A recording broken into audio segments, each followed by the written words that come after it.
ડભોઈમાં રજા ચિઠ્ઠી વગર બાંધકામ કરનાર દેવ સદનમાં માલિકને નોટિસ. કોમ્પ્લેક્સમાં મુસ્લિમ વેપારીઓના મોટા પાયે બુકિંગ થયાની અટકળો. ડભોઈ મુકામે સિનોર 4 રસ્તા પાસે મોકાની જગ્યા ઉપર ફાઇનલ પ્લોટ 130માં દેવ સદન કરીને કોમર્શિયલ કોમ્પ્લેક્સના બાંધકામ બાબતે વિવાદ ઊભો થયો છે. ડભોઈ સર્કિટ હાઉસની સામેની જગ્યા કે જ્યાં અગાઉ લાકડાના બેન્સા હતા તે જગ્યા પર માલિકો દ્વારા કોમર્શિયલ કોમ્પ્લેક્સના બાંધકામની જાહેરાત કરેલ છે.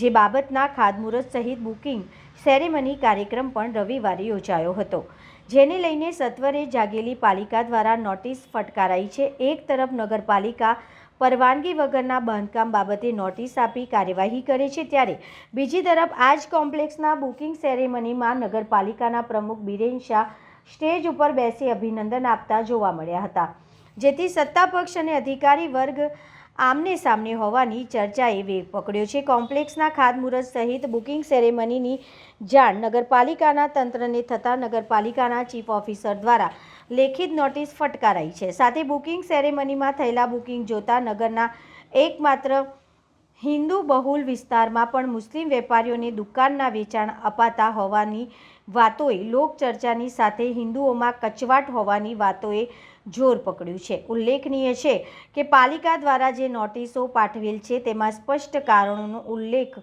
થયો નથી, પરંતુ આ બાબતે નગરપાલિકાની પરવાનગી રજા ચિઠ્ઠી મેળવ્યા વગર જ કામકાજ શરૂ કરેલ હોવાનું નોટિસ પરથી જણાઈ આવે છે.